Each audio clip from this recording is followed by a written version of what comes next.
മുംബൈ ടീമിൽ വലിയ പ്രശ്നങ്ങളാണ് നടന്നുകൊണ്ടിരിക്കുന്നത്. പാണ്ഡ്യയുടെ ക്യാപ്റ്റൻസി വളരെ മോശമായിരുന്നു. പാണ്ഡ്യ രോഹിത് ശർമ്മയെ തള്ളി പറയുന്നു. രോഹിത് ഒറ്റയ്ക്ക് മാറി നിന്നാലും പാണ്ഡ്യ രോഹിത്തിനെ പണി കൊടുക്കുകയാണ്. ബൗണ്ടറി ലൈനിലേക്ക് വരെ രോഹിത് ശർമ്മ ഫീൽഡ് ചെയ്യേണ്ടതായി വന്നു. രോഹിത്തിനെ മാക്സിമം നാണം കെടുത്തുകയാണ്. ഒരിക്കലും പാണ്ഡ്യയ്ക്ക് കീഴിൽ രോഹിത് ശർമ്മ ഇങ്ങനെ നാണം കെടേണ്ട ഒരു ആവശ്യവുമില്ല. രോഹിത്തിന് ഇപ്പോഴും നല്ല രീതിയിൽ പവറുണ്ട്. മറ്റൊരു ടീമിലേക്ക് പോയാൽ രോഹിത് ശർമ്മയെ മാലയിട്ട് മറ്റു ടീമുകൾ സ്വീകരിക്കും. അത്രയ്ക്കും പവറാണ് രോഹിത് ശർമ്മയ്ക്ക്. എങ്കിലും രോഹിത് ശർമ്മ പിടിച്ചു നിൽക്കുകയാണ് മുംബൈ ടീമിൽ. എന്നാൽ ഇപ്പോൾ പുറത്തു വരുന്ന റിപ്പോർട്ടുകൾ അത്ര സുഖകരമല്ല.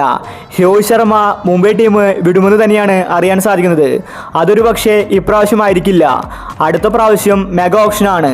അതുകൊണ്ട് ആ ഒരു ഓപ്ഷനിൽ രോഹിത് ശർമ്മ RCB ടീമിലേക്ക് പോകുമെന്നാണ് അറിയാൻ സാധിക്കുന്നത്.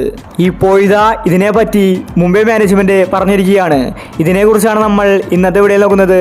ഇതുപോലത്തെ IPL ന്യൂസിന് വേണ്ടി ഈ ചാനൽ മറക്കാതെ സബ്സ്ക്രൈബ് ചെയ്യൂ. മുംബൈ മാനേജ്മെന്റ് പറഞ്ഞത് ഇങ്ങനെയായിരുന്നു: രോഹിത് ശർമ്മ ഞങ്ങൾക്ക് മികച്ചൊരു ക്യാപ്റ്റനായിരുന്നു. എന്നാൽ ഇപ്പോൾ അടുത്ത തലമുറ വന്നിരിക്കുന്നു. അതുകൊണ്ടാണ് ഞങ്ങൾ പാണ്ഡ്യയെ ക്യാപ്റ്റൻസി ഏൽപ്പിച്ചത്. എങ്കിലും രോഹിത് ശർമ്മ ടീമിലില്ലെങ്കിൽ അത് ഞങ്ങൾക്ക് വലിയ നഷ്ടമാണ്. രോഹിത്തിൻ്റെ ബ്രാൻഡ് വാല്യൂ അത്രയും ഉയർന്നതാണ്. ഈ കാണുന്ന മുംബൈ ടീമിനെ വളർത്തിയെടുത്തത് രോഹിത് ശർമ്മയാണ്. അവനില്ലെങ്കിൽ അത് ഞങ്ങൾക്ക് തിരിച്ചടിയായിരിക്കും. അതുകൊണ്ട് രോഹിത് ശർമ്മ RCB അല്ല മറ്റൊരു ടീമിലേക്കും ചേക്കേറാൻ ഞങ്ങൾ അനുവദിക്കില്ല. രോഹിത് ശർമ്മയോട് ഞങ്ങൾ കാര്യങ്ങൾ പറഞ്ഞു മനസ്സിലാക്കും. ഒരു പക്ഷേ രോഹിത്തിനെ ക്യാപ്റ്റൻസിയാണ് വേണ്ടതെങ്കിൽ അടുത്ത പ്രാവശ്യം ഞങ്ങൾ രോഹിത്തിനെ ക്യാപ്റ്റനാക്കും. രോഹിത്തിന് RCB ടീമിലേക്ക് പോകാൻ ആഗ്രഹമുണ്ട്. പക്ഷേ രോഹിത്തിന് ഇനി എത്ര കോടി കൊടുത്തിട്ടാണെങ്കിലും ഞങ്ങൾ അവനെ മുംബൈ ടീമിൽ തന്നെ നിലനിർത്തുമെന്ന് മുംബൈ മാനേജ്മെന്റ് വ്യക്തമാക്കി. രോഹിത് ശർമ്മയെ അങ്ങനെ പിടിച്ചു നിർത്താൻ അവർക്ക് സാധിക്കില്ല. രോഹിത്തിനെ മുംബൈ ടീം വിട്ട് പോകണമെന്ന് ആഗ്രഹമുണ്ടെങ്കിൽ രോഹിത് ശർമ്മ തീർച്ചയായിട്ടും പോകും. കാരണം അടുത്ത വർഷം മെഗാ ഓപ്ഷനാണ്.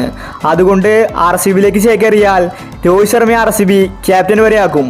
രോഹിത്തും കോഹ്ലിയും ഒന്നിച്ചാൽ പിന്നെ RCB ടീമിനെ പിടിച്ചു കെട്ടാൻ എളുപ്പമല്ല. ഇതുപോലത്തെ IPL ന്യൂസിന് വേണ്ടി ഈ ചാനൽ മറക്കാതെ